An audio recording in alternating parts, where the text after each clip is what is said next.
pense que l'INSA, ce que ça m'a principalement apporté, c'est le fait de savoir que je peux apprendre et que désormais toute thématique que j'ai devant moi, j'ai pas trop peur de rentrer dedans et d'aller au bout.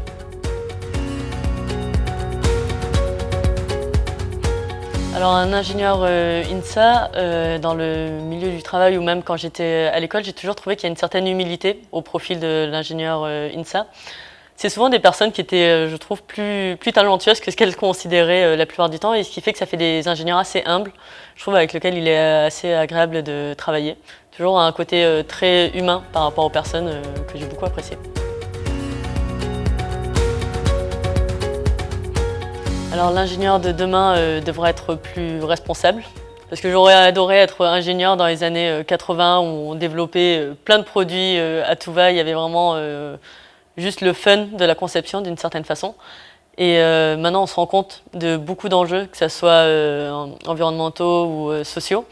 Et on se rend compte qu'il faut être un ingénieur plus responsable qui prend en compte ces enjeux et du coup qui a une vision bien plus systémique de tout ça. Et je pense que c'est ce qu'il faut pour les ingénieurs de demain.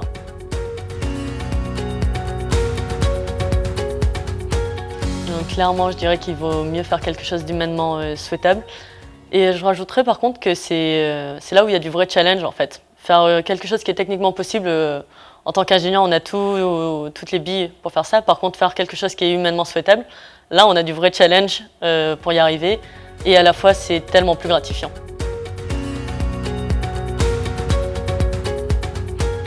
L'ingénieur peut dire non et je pense que l'ingénieur doit dire non surtout. Il y a beaucoup de fois où on se dit est-ce que c'est le choix A ou est-ce que c'est le choix B? Mais on réfléchit très peu à se dire mais en fait il y a des choix C, D, E quand on est acculé. Et c'est pour ça, et des fois le choix c'est de dire non. Ce que peut apporter l'ingénieur INSA pour moi, c'est aussi être un peu fer de lance par rapport à d'autres ingénieurs sur cet aspect de se dire que travailler en rapport avec ses valeurs, c'est obligatoire et c'est nécessaire. Et c'est en ça où ce que j'apprécie à l'INSA, c'est que c'est ancré dans le cœur de l'école et c'est pas juste quelque chose qu'on fait dans sa vie perso à côté.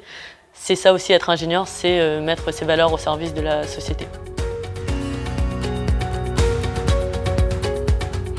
Pour moi, l'ingénieur INSA, j'espère qu'il sera agile et qu'il va oser expérimenter, dans le sens où on a beaucoup demandé à l'ingénieur de trouver la solution. Et à l'heure actuelle, les bouleversements actuels, il n'y a pas une solution. Personne ne connaît la solution qu'il faut. Alors du coup, il faut expérimenter, tester et se réajuster, toujours par rapport à ce qu'on fait. Et je pense que c'est cette agilité que l'ingénieur INSA peut acquérir maintenant. Pourquoi soutenir une chaire ingénieur humaniste? Parce qu'on a besoin d'ingénieurs humanistes maintenant plus que jamais. Et en fait, il faut aussi financer de la réflexion autour de ça, sur qu'est-ce que c'est qu'être un ingénieur humaniste, parce qu'actuellement, ça reste encore flou pour beaucoup de personnes. Et aussi aller au contact de toutes ces personnes qui justement ont envie d'être un ingénieur humaniste. Et pour moi, c'est ça aussi le rôle d'une chaire comme ça, c'est de dire c'est OK d'avoir ces envies-là et on va vous y aider.